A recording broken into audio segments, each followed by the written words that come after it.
What you doing, Pilgrim? You know, you really can't do John Wayne impressions anymore because nobody knows who John Wayne is anymore. My God, I'm getting old. This is Caleb Jones, and this is the Alpha Male 2.0 podcast, and I hope you're doing well. I am sitting here in my new Dubai office, looking out over the city, and I am in the third tallest apartment building in the world, and I am near the top of the building. So as of this moment, I am actually looking down, as in I can see the tops of the buildings that are taller than the tallest skyscrapers in most cities, particularly cities I came from on the West Coast, Seattle, Portland, LA, things like that. So it's pretty cool. It's not bad. So there's some confusion about a particular topic when it comes to men and sex. And the general societal programming is that women will hold off on sex with a new man. Women need some time. Women need to wait. But men are down for it right now, baby. Men are just down for sex right now. They don't need a second date, third date, fourth date, fifth date. Oh, hell no. Men don't need that shit. All you have to do is walk up to a guy and a girl could say, let's fuck. And he'll be like, hell yeah. And he'll just grab her and throw her in her car and do her right there. Because men are just down for sex, bro. That's just how men are. Well, is that true? The answer is complicated. The answer is not yes. The answer is something else. So there is a concept that comes out of the pickup artist world called ASD. I have talked about it many times.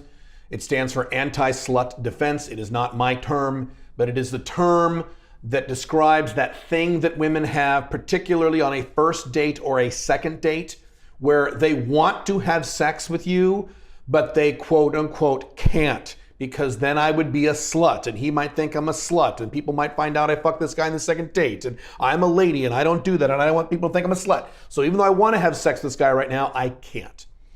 And so lots of pickup artist and dating techniques, including a lot of techniques that I teach, are techniques designed to get through this and get to sex very quickly. My average over the past 10 years or so, and this is exclusive of sugar daddy games, so let's not even include that, in normal dating is 3 to 4 hours of FaceTime, usually much less than that, with less than $27 spent, and usually it is on the second date. And frankly, 3 hours and 2.5 hours is much more common than 4 hours. So there are systems that you can utilize to get through a woman's ASD, not all women, but many women, and there's a lot of discussion about that. What is not discussed nearly as often is male ASD, ASD that men have. And as soon as you say that, men will say, oh, men don't have ASD. We don't have that problem. Hey, we're men, we don't get enough sex. I mean, we're desperate for sex. We need even more sex, so wrong. Is that true? Well, no, that is not true.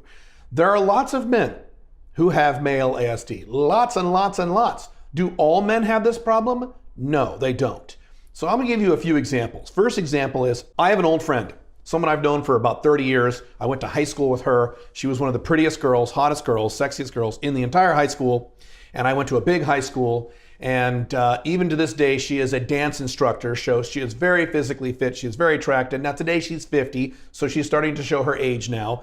But throughout her 20s, 30s, and 40s, before she really started showing her age, maybe just a few years ago in her mid to late 40s, she was really hot, very physically fit, big perky fake boobs, long blonde hair, the whole works, very attractive.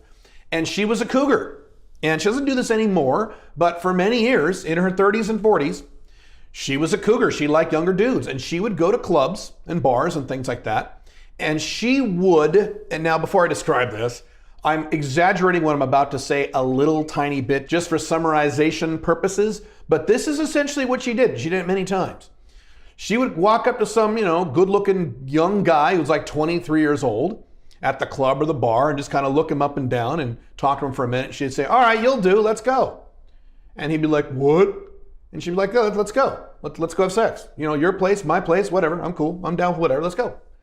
And he'd be like, and she's like, dude, you gotta be fucking kidding me. This is your dream come true. You don't have to take me out on a date. You don't have to buy me any drinks. You don't have to take me out to dinner. You don't have to listen to me talk for 6 hours. Let's just go have sex. Let's go. And by and large, these guys, matter of fact, I think most of these guys would give her all kinds of resistance about this shit. You would think from societal programming that men would be like, hell yes, let's go. And they would run out to their car and within 20 minutes they'd be having sex. That was not the case. Now that did happen a few times, she told me.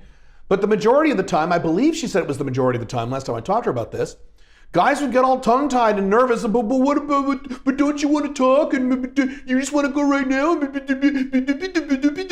Beta pussy. So is it true that men are just down for sex? No, they're not. I'm sorry, they're not. So here's another example. Years ago, and matter of fact, they've probably done this since then, and you can see some of these videos on YouTube if you search around. People would do various social experiments, and one experiment they did several times, and again, there's video on this, you can see some of this. If you poke around YouTube, I've seen a few of these things, is that they would take an attractive woman, and they would walk up to random men on the street, and the woman would walk up to the man, and they would try to look for men who were alone or not with any other women or people. And the attractive woman would say to the man, hey, this might sound strange, I realize this is an odd question, but would you like to go have sex with me right now? And then they would track the number of men who said yes and the number of men who said no. And as you might imagine, I don't remember the exact numbers, but out of 100 men, something like, 95 men said yes. It was fine.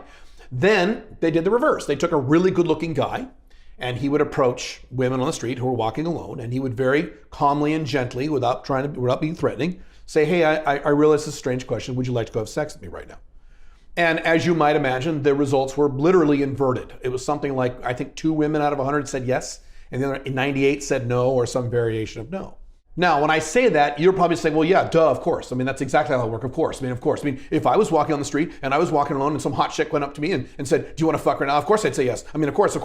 Yeah, you say that and you think that, but here's the problem. I know how men really are, especially men these days. We'll talk about that in a second. And I am convinced that if they did the experiment a little differently and a little more accurately, you would get a much different and much more accurate result. What I think they should do, and if you're a guy who runs social experiments, you are free to steal this idea and do this yourself and put it on YouTube, whatever. You don't have to give me any attribution because I'm really curious about what the numbers will be, but I have a pretty damn good idea what the numbers would be. If you did this same experiment, except one difference. Instead of tracking the number of men who just said yes, or how about in an hour? Some men said that, like, well, I can't right now, I got an appointment, but in an hour, fuck yeah, dude. Okay, instead of just tracking the number of men who said yes and marking that as a yes, what they really should have done on these experiments was they should have tracked the number of men who actually followed the woman back to her hotel room or wherever it is they're gonna have sex, either immediately or within an hour or two, whenever they could do it, who actually got there, went into the hotel room or her apartment or wherever they're gonna have sex, and started taking off his pants. And as soon as he started unbuckling his belt, the researcher could come out and say, hey, sorry, just kidding, this is a social experiment. You'd probably piss the guy off, but you would get a much more accurate number. And I am convinced, and I would bet real money on this, the number of men who would actually go into an isolated room with her immediately or very quickly and actually start taking off his clothes to literally fuck her right now would be much less than 95. It might even be half of that number. It might be 50%. Now, it wouldn't be zero. It wouldn't be a low number. Maybe even most guys would go for it. Maybe 60%. But that leaves 40% of those dudes who go, is that right? I mean, shouldn't we talk first? I mean, don't you want to get to know me? And, fucking kill me. So, because we live in an era of beta males, because we live in an era where men are becoming weaker, more submissive, and more feminine, because we live in an era where testosterone, the average level of testosterone in a man is dropping like a stone every 10 years and has since the 80s. Because we live in an era of 2 generations that are basically beta male centric, which would be the millennial generation and Gen Z. Because we live in an era where a lot of men are just checking out of the dating market altogether and focusing instead on porn and video games and smoking weed and watching Netflix and things like that. I promise you, and I know this for a fact because I've seen these guys on my websites over the past, 10, 12 years or so, that there's a lot of men who have male ASD. There are a lot of men who don't want to have sex quickly or immediately or on the first date or even the second date or even the third date. I have had men on my blogs for years and my forums and various other things saying, oh, whoa, have sex on the first date? Well, man, I don't know about that. I mean, you don't know what you're dealing with, and that means she might be a slut, and I just think that's inappropriate. Male ASD. So I don't know who you are. I don't know you. Maybe I do know you, but I don't know literally who you are when I record this podcast. Maybe you're like me and maybe you have zero male ASDs. Let's give the opposite example right now. Let's cover my example. I am the opposite of this. If an attractive woman walked up to me here in Dubai on the streets, even in Dubai, where that stuff is, some people think that's a little scary here in Dubai. Even in Dubai, but any city, if a woman walked up to me, some random attractive woman walked up to me and said, "Hey, I think you're attractive. Would you like to go have sex with me right now?" My answer would be yes. Now, if I had an appointment, if I was on my way to a business meeting or something that I couldn't reschedule, then of course I would say, "I can't right now. Give me your number. I'll be ready in an hour, hour and a half, what have you." But Caleb, aren't you worried about safety? Well, of course I would. I would have both eyes open. If she led me into some dark, dank, alleyway or this dark, dank basement with no windows, yes, I'd be careful. But outside of that, yes, I'd have to have condoms available. Either I have to have a condom on me, or I would say, "Hey, I need a condom. Do you have any?" Or I'd run to the store and get some. So that's the one caveat I'd throw in there. I need to wear a condom if I'm gonna have sex with a woman I've never met and have no idea who she is. That's fine. That's just, general being an adult stuff. But the answer is yes. I would go immediately to her place. I would be careful and I would put on a condom and I would have sex with her within 10 minutes. And I'm not kidding about this. I'm speaking literally. I would literally do that. Yes. Now, I've talked about this before. I'll be more clear about this now. I'm going to give you my ideal first date. Not your ideal first date. This is me, Caleb. My ideal first date. You ready for my ideal first date? Here's my ideal first date. My ideal first date is that I meet a woman on an online dating app and I meet her literally 2 or 3 blocks from where I live, if that, at a Starbucks. She would not come directly to my home because I don't know who she is. She could be a psycho or whoever. So instead we meet at a Starbucks, but it's a Starbucks or something I can walk to or drive to within 2 or 3 minutes, very close to my home, so it doesn't take very much time. Walk in, sit down, she sits down, we talk for about 5 minutes. 5 minutes, that's it, 5 minutes. And that'll take me just enough time to know if she's actually physically attractive and matches the pictures on her website and that she's not a complete psychopath. I can figure that out within 5 minutes. I have been on hundreds of first dates, I'm very good at this. So 5 minutes, after 5 minutes, I would say, "Great, let's go back to my place and fuck." And she'd say, "Okay." And we would go right back to my place, 2 or 3 minutes. We'd walk in the door. I would take her coat. I'd ask her if she wants something to drink, like a glass of water or whatever. She'd have something to drink and we would immediately have sex. So we'd be having sex within 5 to 7 minutes of her entering my home. Then after having sex, then I would talk to her. I'm not an asshole. I'm not a fuckboy player type dude. I'm not like as soon as I came, I would hop off her and say, "Okay, you gotta go." No, I'm nice. I'm a nice person. I don't do one-night stands. I do long-term non-monogamous relationships. So after we had sex, then we might talk for a little bit and I might get to know her. That'd be fine. That's my ideal first date. And I submit to you that if that description of the ideal first date is too fast for you in terms of sexuality, I submit to you that you are suffering for some sort of male ASD. Some kind of male ASD where you're nervous about having sex very quickly. And I've mentioned a few of these things before. I'm going to try to be more comprehensive here. That could be something from your religion. Maybe you're a hardcore Christian or a hardcore Muslim or a hardcore whatever, and you're like, "Oh, no, that's against my religion and that's just not appropriate, and I want to have a good Christian girl and a good Christian girl wouldn't do that," and blah, blah, blah, blah. That would be one factor. Another factor would be that you are a male provider hunter. You've clicked your brain into this mode where I cannot have sex with a girl unless she is qualified to be my long-term girlfriend or my wife and the mother of my children.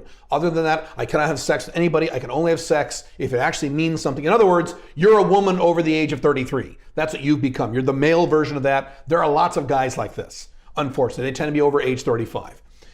It's very sad, but there are a lot of guys like that. And by the way, my answer to you is have sex with whomever you want and then categorize. That's what I do. Most of the women I've had sex with in the past 15 years, that's a large list, are in the FB category. They were wonderful, great friends who I would never date or marry in a billion years, but they were really hot, the sex was really good, and they were generally nice people. So I had sex with them. I'm able to compartmentalize these different types of women. The guy I just described, the male provider hunter, can't do that. Every time you put your dick in a woman, that must mean she has to be girlfriend or wife quality. Fucking stupid. So that's another example of male ASD. Another example is just you're a big pussy. You're just scared. You're just frightened of girls, especially if they're attractive. Matter of fact, I've seen some guys do this. Real hardcore beta males. if they actually have the opportunity to have sex with a woman they perceive as really attractive, they get really scared and they just go, oh, but I don't, and they don't want to fuck her, and they're nervous to have sex with her because she's so attractive. Matter of fact, that was probably one of the reasons that my friend didn't get laid when she tried, because she was really attractive. If she was kind of the more typical looking, woman in her early 40s or what have you, was kind of overweight and had a few wrinkles and, wasn't very, she might have actually gotten laid more because the guys would have felt more comfortable. That actually is a real thing. Really, really attractive women, 8s, 9s, 10s, tend to intimidate a lot of lesser men. Even if these lesser men get chances with them, and usually they don't. But even if they do, these lesser men get all scared because, but she's so pretty. Why would she want me? I don't know. Is this real?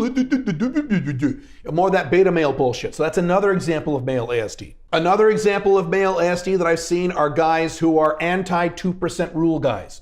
These are guys who are like germaphobes or freakophobes. They're like, well, what if you go back to her place and she pulls out a cleaver and chops your head off? What are the statistical probabilities that will occur?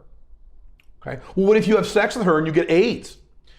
What are the statistical probabilities that will occur, especially if you wear a fucking condom, you dumb fuck? This is why I wear condoms on new women. Hello. I suggest you go look up, matter of fact, I wrote a whole article about this on my blogs, on the statistical probabilities of actually getting STDs, both with condoms and without condoms. And guys like that are always shocked to see how low the probabilities are of getting an STD even without a condom in the modern era, at least in the Western world or the first world. Maybe if you're in the middle of the bush in Africa, different story, but are you in the bush in Africa? No, probably not. You're probably in the first world somewhere, right? Or like something like, well, Kayla, how do you know she isn't a psycho and she's like married and you bring her back and she's actually married and you go in there and you start fucking her and her husband walks in and he kills you, he shoots you with a shotgun. What are the statistical probabilities of that actually occurring?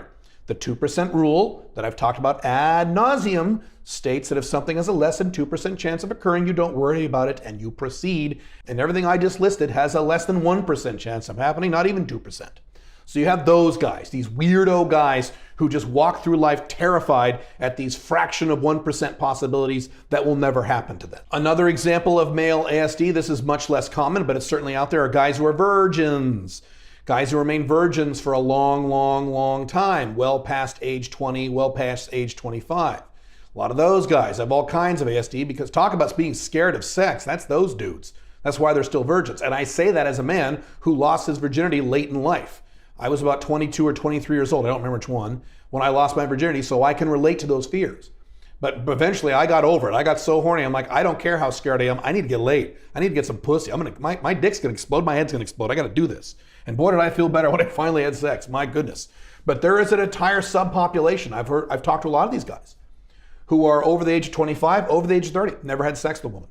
And of course, if that's you, you're gonna demonstrate all kinds of ASD, even if a woman, throws herself at you. You're just gonna be like, not good. The last category of this male ASD that I've seen are these very hardcore, traditional, conservative, right-wing guys who are very upset with women. And as soon as you talk about having things like sex on the first or second date, they immediately whip out the word slut. And they go, why would you fuck a slut? Why would you possibly date a woman who would do that? Don't ever put your dick in crazy. That's one of their favorite sayings. Those fucking guys, and I have responded to those guys many times over the years. If you're wearing a condom and she is a legal consenting adult, neither one of you is doing anything wrong. And again, this is not most likely going to be your future wife or future girlfriend. For fuck's sake. These are men who do what women over 33 do, and they take sex and deep commitment and meaning and mash them together. So they're always kind of mashed together somehow. They don't know how to compartmentalize sex as something separate. As I've talked about many times, sex, for the most part, not always, but most sex that occurs in the Western world is a biological function. It's like going to the bathroom. And if you think that's overstating it, think back through all the women you've had sex with and tell me for a fact that all these women you've ever had sex with were all very strong, committed girlfriends or wives you were totally in love with and made deep commitments to. Even if you're the typical dude, the answer to that is probably no. Even if you're a low-end guy, maybe you've had sex with 4 or 5 women in your life. How many of those women were your deep committed girlfriend and or fiance or wife? Probably one of them out of the 5 was, right? Right, maybe one or two out of it. Most of the sex you had because sex is enjoyable and sex is a necessary function of the human body and human psychology. I've talked in great detail about what happens when men go without sex for a long, long, long time. All kinds of psychological problems, and doctors will tell you, and I've shown these things on my blogs with links, you're gonna have all kinds of health problems as well. You need to have sex. It's a biological function. That's just, especially if you're a man. Women are slightly different. Women can back off sex for a while, 2 or 3 years, and be more or less okay. But women are not men. We're dudes. You are biologically designed to have a lot of sex, or at least if not a lot of sex, regular sex. And so that means you're going to need to go get it done, even if you don't have a girlfriend, even if you don't have a wife, and even if you don't want either of these things and are not ready for these things. I can tell you for a fact, I have a lot of sex in my life, far more than the average guy, far more than the average 10 men put together. Just the past 10 years, 10, 12 years, whatever. And the vast, vast, vast majority of that sex was FB sex or low-end MLTR sex. Only a small percentage of that sex. A decent amount of it, because I've had a lot of sex, but only a small percentage in terms of percentages were with women I deeply, deeply care about, like my wife, Pink Firefly. Make sense? All right. Now that brings up one more thing I don't think I've addressed. That brings up the intimidation factor that I mentioned earlier about if you're a typical normal dude and you have the opportunity to actually have sex with a woman you think is really hot, like a 9 or a 10 or an 8, and the hottest girl you ever had sex with was maybe a 5 or a 6, and you're all intimidated, you're all scared. Because I've had guys say this, like, well, I get intimidated and then my dick can't get hard. I can't have sex. So I try to have sex and then my dick won't get hard, so then I feel embarrassed. So then if that ever happens again, now I'm intimidated to have sex again with a really hot girl because I think I'll be intimidated again and my dick won't work. Several answers to that. Number one, top of the list. This is why I have been saying since 2009 that the objective should be to have sex with the most attractive women you possibly can, because you don't want to fall into the habit of only having sex with, or the majority sex with, women you find average or, God forbid, ugly. And one of the many reasons for that is the thing I just described. If you set up the precedent, the psychological and mental precedent of you having sex with average looking women, then that's damn right, bro. When a really hot girl comes along, you're gonna be all weird. You're gonna be nervous, you're gonna be intimidated, you probably won't get laid. If you do get laid, your dick's not gonna work. You're gonna have all kinds of sexual dysfunctions during sex, maybe, and you won't even enjoy it. So let's avoid all that and let's only have sex with women you find attractive. I don't know why this is so difficult for guys. I've said this 1,000 times. I made that decision for myself way back in 2007 when I was an overweight, beta male, divorced dad in his mid-30s. 10 years out of practice with dating and sex. I said, I'm only gonna have sex with women I find attractive. If they're average, I'm not going there because I don't wanna set that precedent. The main reason for me, by the way, was that I didn't want any one woman to come along who was really hot and then start making demands, and I would get one-itis and go, oh, okay, but I better do what she says because she's so hot. And if she breaks up with me, then I'll be fucked. I won't be able to fuck another hot girl. So I didn't want any woman to have that level of power over me. So the attractive women in my life are one of many attractive women at any given point in time, including now, matter of fact, especially now. So that's the deal there. So that's first answer. Second answer is, if you feel like that might happen, then I suggest you get some Cialis. This is okay. I don't care how old you are. If you have a history where you get a little intimidated with first-time sex with an attractive woman and your little dicky poo doesn't work, then that's fine. Go get some Cialis. You don't need to take the whole pill. You only need to take about half the pill. Usually Cialis pills come in 20 milligrams. You only need about 10 milligrams to make this work. You could take more if you want, 10 to 20 if you really want to. I mean, if you're terrified, you could take the whole pill. And you take that 2 hours before you see her, and that'll help. Especially it'll help if you're not used to having sex with condoms, if you're kind of a guy who's been out of a long relationship or divorce, you're not used to this stuff, that's fine too. Use that, that will help at least a little bit. Number 3, make the focus her. And so if you find yourself intimidated during sex because she's really pretty and you're scared, what you should do is focus on her. Focus on making her feel good. One of the cardinal rules that I teach, if you want to maintain long-term non-monogamous relationships with multiple women, is that you have to make the women come during sex every time you have sex with her. You got to do that anyway. So you want to instead get the focus off your dick and get the focus onto her, what makes her feel good, and do that. And you can just ask her. You can ask her during sex, do you like it like this? Do you like it like this? Would you prefer tongue or finger or vibe? Just ask her. I do this all the time with new girls. It's perfectly fine, not a big deal. My whole point here is to not use that possible problem as an excuse to not have sex when the opportunity presents itself. It's no wonder with so many men in society today that have this form of male ASD, it's no wonder that men are having trouble in their dating and sex lives. It's no wonder. Not only is dating harder today than it has been before, which is true to a degree, but men are more pussified, and men in their own minds don't want to do the things necessary to get to quick sex because they think, either consciously or subconsciously, and by the way, let me remind you, this could be a subconscious thing you have. Consciously or subconsciously, they think that having sex very quickly is bad. It's wrong, it's immoral, it's risky, it's dirty. No, it's fucking not.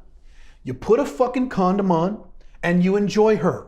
If she's a legal adult where you live and she's consenting and you're wearing a condom, those are the three parameters, by the way. All three of those things need to be true. But once those things are true, that's all you need in terms of you proceeding. That's all I need. She has to be legal, she has to be consenting, and if she's new, I have to be wearing a condom. That's it. I don't put up any other barriers other than the fact that obviously I need to find her attractive, obviously.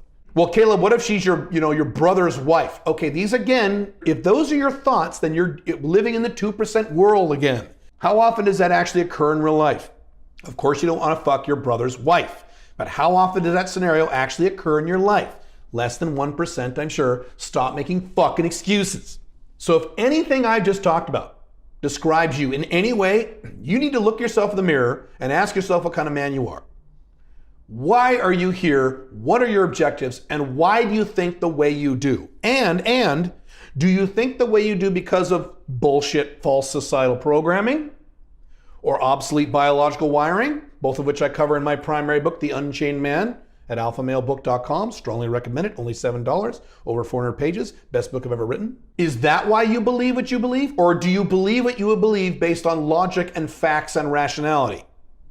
Because there's a big difference between those two things. There's a big difference between what you were raised to believe by your mommy and your daddy and Hollywood and your best friends and society and religion and TV, and what is actually objectively true and factual in real life. Think about it. I hope this has helped. I will talk more about girl topics, even though I've shifted my YouTube channel to Five Flags type topics, although I'm certainly going to be discussing business and Five Flags topics on this podcast as well. But I will see you very soon. Have fun.